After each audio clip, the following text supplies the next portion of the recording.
I've never done this before. This is very interesting to me. You're doing great. I can tell you've got a great personality. Okay, well, I'm very nervous inside, I'll be honest, 100%. So you'll be looking at Crystal. Okay, okay, great. Camera and I'm Okay. Tell me about what prompted your interest in what you do. I grew up in a medical family. My dad, he's a respected cardiothoracic surgeon, and my mom was a peds ICU nurse. And so I grew up with medicine all surrounding me, and I knew that medicine would probably be in my future. And when I got into high school, I started really getting into science, particularly like chemistry and biochemistry, and I decided that, okay, 100% I'm gonna go and do medicine. But I didn't know which type of medicine. I thought maybe surgery, because that was the only thing that I really knew because of my dad. And psychiatry wasn't something that I had even thought about because at the time there was a huge stigma.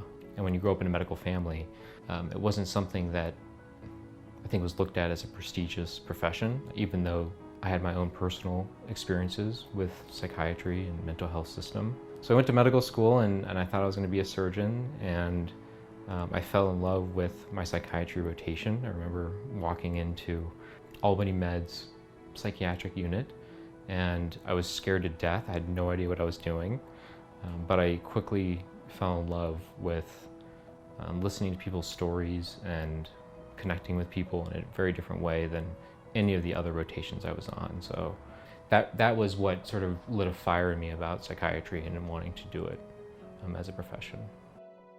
Can you tell me why your clients find you and end up choosing you? Yeah, I mean, I think the way that medical care is going right now it's a little bit scary in my opinion, I think. When you see a doctor, I think you're in a vulnerable state and you feel vulnerable. And I think particularly when you're seeing a psychiatrist, and you're talking about really sensitive issues, it's not easy to talk about, you know? And I feel like I'm somebody who really understands what people are going through, and I take the time to really get to know them before I just prescribe a medication or develop a treatment plan. I really spend an hour and a half, 2 hours doing my initial evaluation, and that's not even enough. You know, you really need more time than that. But I'm constantly following up with them during the week and asking them how they're doing, and I think that they feel cared for in a way that's different than they have before. And that's, I think, what I pride myself in doing, and what I love about what I do. Can you tell me what you mean by compassionate care?